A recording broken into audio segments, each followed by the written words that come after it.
Hello everyone, once again welcome back to my channel physical talk. मैं योगेश युगराज एक बार फिर से 12th सीरीज के चैप्टर ट्रेनिंग एंड स्पोर्ट्स के दूसरे टॉपिक को लेके आ गया हूं। आज यहां पर मैं बात करूंगा एंड्योरेंस, उसके टाइप और उसके साथ साथ उसके डेवलपिंग मेथड की, जो कि बोर्ड के पर्पज से बहुत ही इंपॉर्टेंट हैं।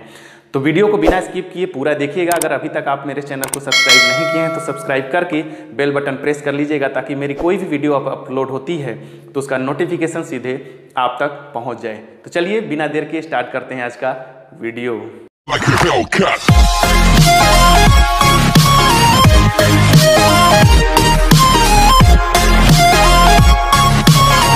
तो स्टूडेंट्स, आज की इस वीडियो में हम बात करते हैं एंड्योरेंस की। एंड्योरेंस की अगर बात करते हैं तो सबसे पहले ये जान लेते हैं, ऑलरेडी हम लोगों ने प्रीवियस चैप्टर में भी पढ़ रखा है, व्हाट इज एंड्योरेंस। थोड़ा सा रिकॉल करते हैं इसको। एंड्योरेंस क्या होता है? It is an ability to resist fatigue. ये एक तरीके की एबिलिटी होती है जो कि फैटिग को रजिस्ट करती है, यानी कोई भी एक्टिविटी को हम लॉन्ग लास्टिंग टाइम तक कर सकते हैं विदाउट फीलिंग ऑफ फैटिग। बिना थकान के महसूस हुए हम कोई भी एक्टिविटी कर सकते हैं। अब बात करते हैं कि एंड्योरेंस के टाइप्स की, कितने तरीके के एंड्योरेंस होते हैं। तो बेसिकली अगर देखा जाए तो एंड्योरेंस को 4 टाइप में डिवाइड किया गया है: aerobic, anaerobic, speed endurance and strength endurance. ये 4 पार्ट में इसको डिवाइड किया गया है: aerobic endurance, anaerobic endurance, speed endurance and strength endurance. ये 4 टाइप है। तो सबसे पहले अगर हम बात करते हैं इसमें एरोबिक स्टूडेंट्स, आपको पता होगा कि एरोबिक का मतलब ही होता है प्रेजेंस ऑफ ऑक्सीजन, कि ऐसी एक्टिविटी, ऐसा एंड्योरेंस जिसमें हम ऑक्सीजन का यूज करते हैं, ऐसा एंड्योरेंस क्या कहलाता है? एरोबिक एंड्योरेंस कहलाता है। अब एरोबिक एंड्योरेंस क्या होता है कि इसमें हम सांस लेते हुए भी, यानी प्रेजेंस ऑफ सांस लेते हुए भी एक्टिविटी हम करते हैं। अब इसमें क्या होता है कि एरोबिक एंड्योरेंस को अगर ये देखा जाए तो ये 3 टाइप्स में इसको डिवाइड किया गया है: शॉर्ट टर्म, मीडियम टर्म और लॉन्ग टर्म एंड्योरेंस। सबसे पहले बात करते हैं short term endurance. Short term aerobic की बात हो रही है यहाँ पे स्टूडेंट्स, ध्यान दीजिएगा। एरोबिक्स को ये 3 पार्ट्स में डिवाइड किया गया है: short term endurance, medium term endurance and long term endurance. Short term endurance की अगर हम बात करते हैं तो अप टू 2 मिनट, याद रखिएगा इस चीज को, कि अगर अधिकतम 2 मिनट तक की एक्टिविटी को हम अगर यूज करते हैं, जो एंड्योरेंस, वो कहलाता है आपका short term endurance. Short term endurance, इसके एग्जांपल की अगर हम बात करते हैं तो जैसे 800 मीटर्स के जो रनर्स होते हैं वो इस तरीके के एरोबिक एंड्योरेंस को यूज करते हैं। दूसरा आता है medium term endurance. Medium term endurance का मतलब कि ऐसी एक्टिविटी, ऐसा स्पोर्ट्स जिसमें कि टाइमिंग हमारी 2 से 11 मिनट की होती है। अब ये 2 से 11 मिनट के अंदर की जो भी एक्टिविटी होती है वो आपका मीडियम टर्म एंड्योरेंस कहलाता है, वो मीडियम टर्म एंड्योरेंस कहलाता है। और ये 2 से 11 मिनट चलता है। और इसमें जो है 1500 मीटर, 1500 मीटर की जो रनिंग होती है, उसको रनर्स जो दौड़ने वाले होते हैं। उसके अलावा 3000 मीटर, 3 किलोमीटर का जो स्टीपल चेज होता है, इसमें जो रनर्स यूज करते हैं वो करते हैं आपका मीडियम टर्म एरोबिक एंड्योरेंस। इसके अलावा तीसरा आता है long term endurance. Long term endurance की बात करते हैं जो कि मोर देन 11 मिनट, कोई भी ऐसा गेम, कोई भी ऐसी एक्टिविटी जो 11 मिनट से ज़्यादा चलती हो, उस कंडीशन में क्या होता है कि वो आपका लॉन्ग टर्म एरोबिक एंड्योरेंस वहाँ पर यूज होता है। जैसे 5000 मीटर, 10000 मीटर, यानी 5 किलोमीटर, 10 किलोमीटर की जो रनिंग होती है, उसके साथ साथ मैराथन हो गया, क्रॉस कंट्री रेसेस हो गया, ये सब जो भी एक्टिविटी हैं ये सब आपके लॉन्ग टर्म एंड्योरेंस में आती है। तो ये तो बात हुई स्टूडेंट्स एरोबिक की। प्रेजेंस ऑफ ऑक्सीजन, यहाँ O2 का प्रेजेंस होना जरूरी होता है, ठीक है। अब अगर बात करते हैं दूसरा एनारोबिक।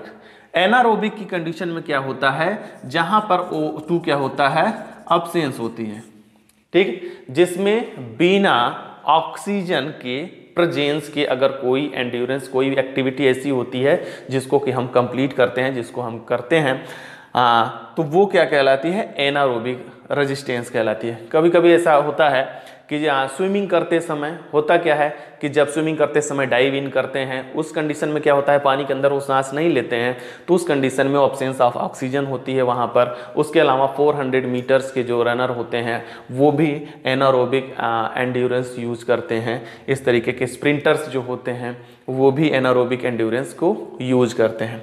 इसके साथ साथ आता है आपका स्पीड एंड्योरेंस।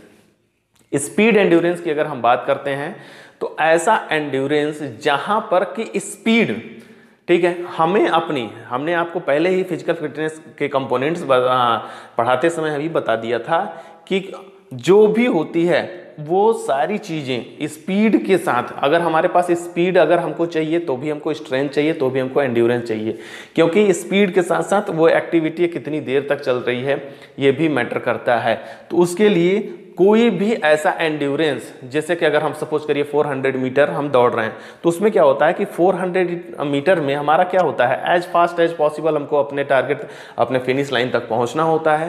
तो उस कंडीशन में क्या होता है कि स्पीड तो होता है, साथ ही साथ विदाउट फीलिंग ऑफ फैटिग अगर वो एक्टिविटी हम कंप्लीट करते हैं तो वो कहलाता है आपका स्पीड एंड्योरेंस। और उसके साथ साथ स्ट्रेंथ एंड्योरेंस की अगर हम बात करते हैं, नेक्स्ट आता है स्ट्रेंथ एंड्योरेंस। तो स्ट्रेंथ एंड्योरेंस का मतलब होता है कि जब कोई एक्टिविटी, यानी हम अपने स्ट्रेंथ को जब हम क्या करते हैं कि चैनलाइज वे में यूज करते हैं। जितने भी, जैसे अभी हमने बताया, मैराथन रनर वगैरह होते हैं, 5 किलोमीटर 10 किलोमीटर के जो रनर होते हैं वो क्या करते हैं कि वो इस तरीके से अपनी एनर्जी को चैनलाइज करके यूज करते हैं जिससे उनको थकान भी ना हो और वो एक्टिविटी को सक्सेसफुली कंप्लीट भी कर लें। तो इसीलिए स्ट्रेंथ एंड्योरेंस जो होता है वो long lasting activities, long distance runners जो होते हैं, मैराथन हो गया, क्रॉस कंट्री रेसेज हो गया, इन सब में स्ट्रेंथ एंड्योरेंस यूज होता है। तो बेसिकली हमने बताया स्टूडेंट्स कि आपके 4 टाइप्स हैं। एरोबिक, जहां पर O2 का प्रेजेंस होता है, इसमें 3 टाइप्स हैं, शॉर्ट टर्म, मीडियम टर्म और लॉन्ग टर्म। फिर उसके बाद आता है एनारोबिक। एनारोबिक में क्या होता है कि O2 का अब्सेंस होता है, यानी ऑक्सीजन का अब्सेंस होता है। यहाँ पर बिना ऑक्सीजन का इनटेक किए ही एक्टिविटी को कुछ हम देर तक करते रहते हैं, तो इसलिए वो एनारोबिक एंड्योरेंस आता है। उसके साथ साथ स्पीड एंड्योरेंस, जहाँ हम स्पीड के साथ एंड्योरेंस को यूज करते हैं। और लास्ट वन आता है आपका स्ट्रेंथ एंड्योरेंस, जहाँ पर कि हम लॉन्ग डिस्टेंस रनर जो होते हैं इस तरीके के एंड्योरेंस को यूज करते हैं, जहाँ पर स्ट्रेंथ को चैनलाइज वे में यूज किया के अपने एंड्योरेंस को बढ़ाया जाता है।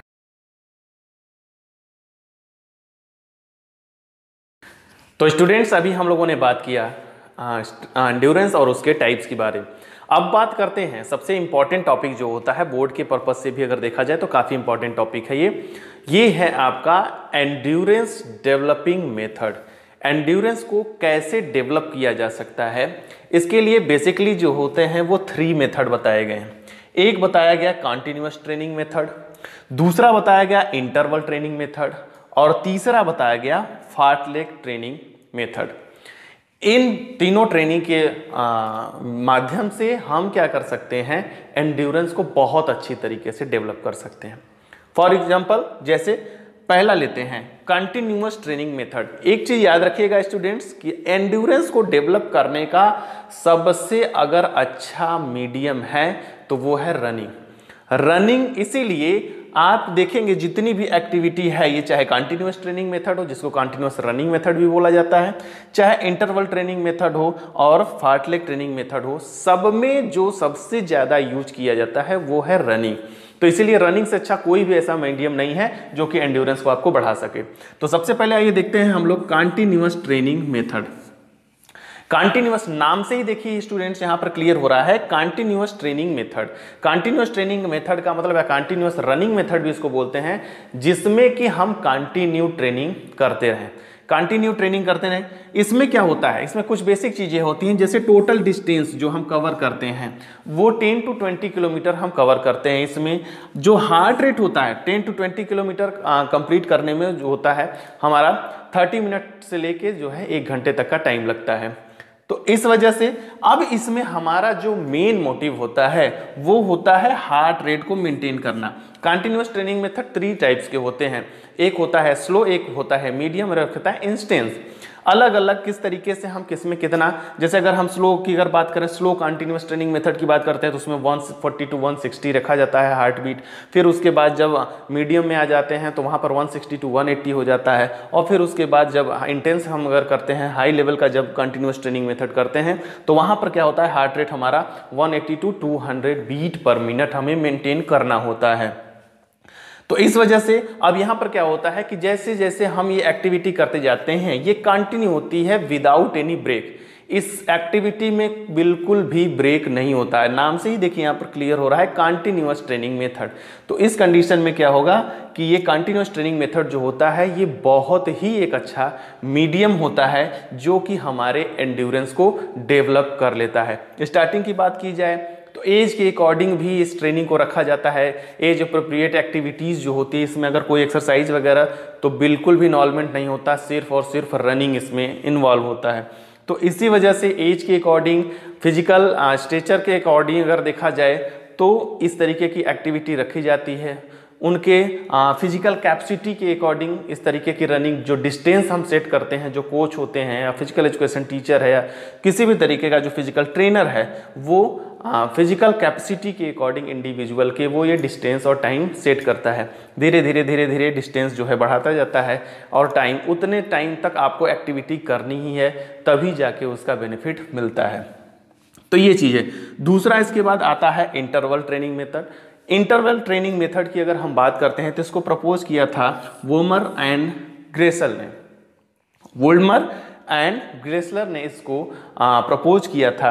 तो इन्होंने बताया कि इंटरवल ट्रेनिंग मेथड, नाम से ही स्टूडेंट आपको सारी चीज़ें क्लियर हो जाएंगी, वहाँ पर बहुत ज़्यादा आपको सोचने की ज़रूरत नहीं पड़ेगी। नाम से ही क्लियर हो जा रहा है इंटरवल ट्रेनिंग मेथड, यानी ऐसी एक्टिविटी, ऐसा मेथड जिसमें हम क्या करेंगे, पहले वर्कआउट करते हैं, then rest, then workout, then rest, then workout, और यही कंटिन्यू सीरीज चलता रहता है। इसमें क्या होता है, कंटिन्यू का मतलब क्या होता है कि इसमें रिपीटिशन जो होती हैं, एक्टिविटीज़ की जो रिपीटिशंस होती हैं वो 15 से 20 बार हम करते हैं। बेसिकली अगर इसमें जो भी एक्टिविटी अगर रखी जाती है वो 1:2 में रखी जाती है। जैसे अगर हमें सपोज करिए, अगर हमें 100 मीटर, अगर हमको इंटरवल ट्रेनिंग मेथड 100 मीटर से करना होता है, 400 मीटर का अगर हम टोटल बनाते हैं तो उस कंडीशन में क्या होता है कि इस 100 मीटर का हम क्या करते हैं, रन करते हैं, फिर 100 मीटर का स्प्रिंट करते हैं एंड देन 200 मीटर का क्या करते हैं, जॉगिंग। ये इतनी चीजें हम करते हैं इस तरीके से। तो क्या होता है कि 1:2 में सब सारी चीजें होती हैं कि पहले workout, then rest, then workout, then rest, और ये एक्टिविटी चलती रहेगी, यानी 15 से 20 बार जब तक हम ये सब सारी चीज़ें नहीं कर लेते हैं। इसमें जो होते हैं साइकिल्स जो होते हैं, हमेशा माइक्रो साइकिल यूज़ किए जाते हैं इस ट्रेनिंग में। बहुत ज़्यादा ऐसा नहीं है कि मीजो साइकिल वगैरह हम इसमें यूज़ कर लेते हैं, बिल्कुल ऐसा नहीं। माइक्रो साइकिल इसमें यूज़ किया जाता है, बहुत ज़्यादा नहीं। वीक की अगर हम बात करें तो वीक में 1 से 2 बार ये एक्टिविटी की जाती है।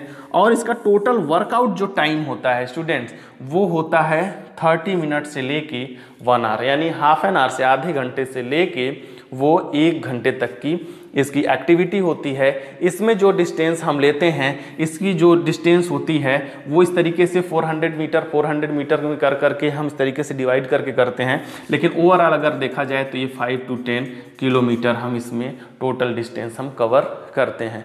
तो ये दूसरा एक मेथड होता है बहुत अच्छा इंटरवल ट्रेनिंग मेथड, जिसमें कि हमें रेस्ट करने का भी मौका मिलता है। और फिर उस एक्टिविटी को, जो एक चैनल हम लोग बनाए हुए हैं कि पहले वर्कआउट, फिर उसके बाद रेस्ट, फिर वर्कआउट, फिर रेस्ट, तो ये चैनल जब रिपीटिशन ये कंप्लीट होते रहते हैं तो उसमें क्या होता है कि हमारा एंड्योरेंस लेवल भी बहुत अच्छे तरीके से डेवलप होता जाता है। इसके बाद जो तीसरा और लास्ट आता है आपका फार्टलेग ट्रेनिंग मेथड। फार्टलेग क्या है, एक स्वीडिश वर्ड होता है स्टूडेंट्स, जिसका मतलब होता है स्पीड प्ले। जहां पर स्पीड प्ले का मतलब होता है कि ऐसी एक्टिविटियों का सीरीज जो होता है जहां पर कि उसको हमें तेजी के साथ करना पड़ता है, और वो एक्टिविटी जो होती हैं वो हमारी रनिंग से ही रिलेटेड होती हैं। इसको प्रपोज किया गया था गोस्टा एंड होमर के द्वारा 1930 में। 1930 में गोस्टा और होमर ने इसको बताया था, और बाद में इसको जो है मॉडिफाइड कर दिया गया था रिलैंड के द्वारा। तो अब इस कंडीशन में क्या होता है कि अब यहाँ पर फार्टलेग ट्रेनिंग मेथड जो है वो आपका इंटरवल और कंटिन्यूस ये दोनों का मिक्सअप होता है। कॉन्टिन्यूअस ट्रेनिंग मेथड और इंटरवल ट्रेनिंग मेथड दोनों का मिक्सअप होता है फार्टलेग ट्रेनिंग मेथड। यहाँ पर आपकी एक्टिविटी कंटिन्यू भी होती रहेगी और उसके साथ साथ क्या होता है कि आपकी एक्टिविटी कंटिन्यू होने के साथ साथ आपकी एक्टिविटी के बीच में एक्टिविटी करते हुए इस तरीके का गैप रखा जाता है कि वहाँ पर आपकी रेस्ट वाली भी कंडीशन आ जाती है। अब अगर इसके एक बेसिक चैनल की अगर हम बात करते हैं तो कोई भी एक्टिविटी अगर हम स्टार्ट करते हैं, स्टार्टिंग जो है अगर करते हैं तो हम वार्मिंग अप के साथ स्टार्ट किए। ध्यान से देखिएगा, इसमें कोई भी जरूरी नहीं है कि ये इसी तरीके से हो, कोई भी एक्टिविटी हम इसमें मेंशन कर सकते हैं रनिंग से रिलेटेड, जहां पर कि हमारा ये सीरीज बनता रहे, ये चैनल बनता रहे कि वर्कआउट के साथ साथ रेस्ट करेंगे लेकिन वो एक्टिविटी पूरी तरीके से ब्रेक नहीं होगी। तो हमने क्या किया कि वार्मिंग अप के साथ हमने स्टूडेंट्स स्टार्ट कर लिया। एक एग्जाम्पल हम ले रहे हैं फार्टलेग ट्रेनिंग मेथड का। तो वार्मिंग अप के साथ हमने स्टार्ट किया। वार्मिंग अप के बाद हमने क्या किया, स्ट्रेचिंग एक्सरसाइज किया। स्ट्रेचिंग एक्सरसाइज कर लिया थोड़ा सा, उसके बाद हम तैयार हो गए अपनी फार्टलेग ट्रेनिंग मेथड को करने के लिए। अब उसके बाद क्या होता है, नेक्स्ट जो आता है स्ट्रेचिंग एक्सरसाइज के बाद नेक्स्ट जो आता है वो आता है आपका मीडियम पेस रनिंग। अब मीडियम पेस, यहाँ पर पेस का मतलब स्पीड होता है कि यहाँ पर अब हम क्या करते हैं कि धीरे धीरे हम जो है बहुत न ज़्यादा धीरे और न बहुत ही ज़्यादा तेज हम दौड़ेंगे। मीडियम पेस हमें रनिंग करना होता है। उसके बाद हम क्या करते हैं, इंटेंसिटी बढ़ाते हैं और हमारी नेक्स्ट आ जाती है फास्ट रनिंग। ये फास्ट रनिंग एज के अकॉर्डिंग होती है, किस तरीके से जैसे इंडिविजुअल की नीड हो उतना डिस्टेंस हम इसमें रखते हैं। तो अब फास्ट रनिंग हो गया। अब फास्ट रनिंग के बाद क्या होता है, अब देखिए स्टूडेंट्स, यहाँ से हमने क्या किया, वार्मिंग अप किया, वार्मिंग अप के बाद स्ट्रेचिंग किया, स्ट्रेचिंग के बाद मीडियम किया, मीडियम के बाद फास्ट रनिंग किया। मतलब हमने क्या किया कि इंटेंसिटी हम क्या कर रहे हैं, एक्टिविटीज़ की हम बढ़ा रहे हैं। तो इंटेंसिटी अब जब हम बढ़ा रहे हैं तो यहाँ पर फास्ट रनिंग के समय क्या होगा कि लगभग हम एग्जॉस्ट हो जाते हैं। तो उस कंडीशन में अब हमें नेक्स्ट क्या करना है, जॉगिंग करना है।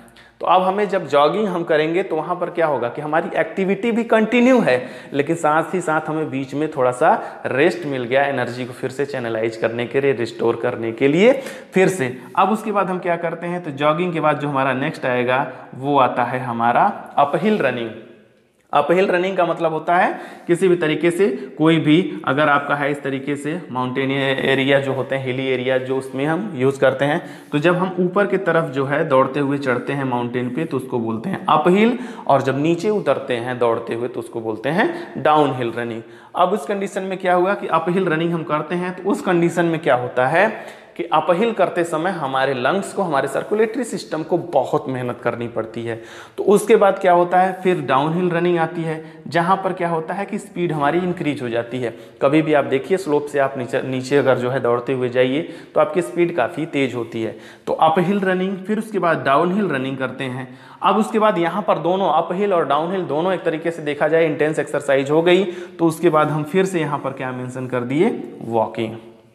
जब हम यहाँ वॉकिंग मिक्स कर दिए तो एक्टिविटी भी हमारी ब्रेक नहीं हुई और हमें यहाँ पर क्या हुआ, रेस्ट भी मिल गया। फिर यहाँ से हम एक्टिविटी की इंटेंसिटी बढ़ाते हैं, फिर हम होपिंग करते हैं। होपिंग मतलब जंप करके आगे पीछे जाना, इस तरीके से फॉरवर्ड एंड बैकवर्ड होपिंग जो होते हैं।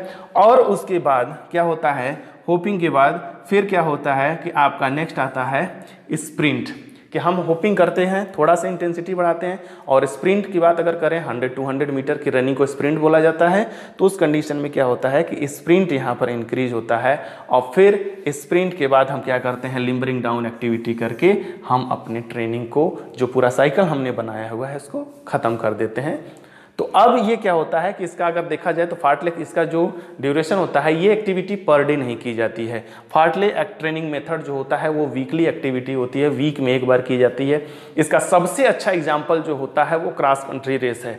क्रॉस कंट्री रेस की अगर हम बात करें तो उसमें अलग अलग इसी तरीके की चीज़ें यूज होती हैं। कहीं बहुत ज़्यादा लिफी एरिया सरफेस यूज होता है, कहीं मड वगैरह होता है, तो कभी जो है रिवर स्टोन वगैरह होते हैं, रिवर बेड्स वगैरह होते हैं। तो वो सब सारी एक्टिविटीज़ क्या करती हैं रनिंग से।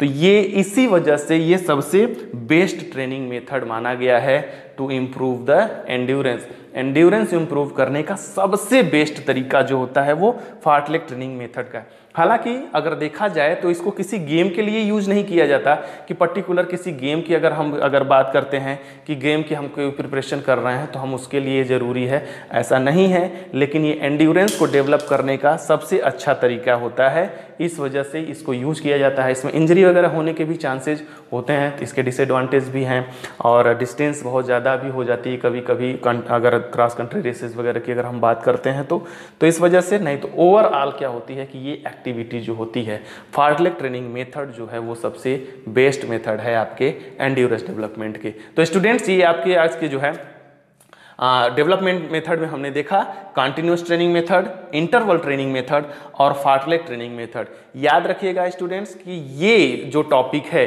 इन तीनों में से कोई न कोई एक टॉपिक सीबीएसई के बोर्ड एग्जामिनेशन में हर साल आते हैं। तो इस वजह से बहुत ध्यान से इन टॉपिक्स को आप स्टडी करिएगा और इसको अच्छी तरीके से इसका स्पेशली अगर बात करते हैं फार्टलेक ट्रेनिंग का तो इसका जो होता है रूट मैप अपने दिमाग में जरूर बैठा लीजिए।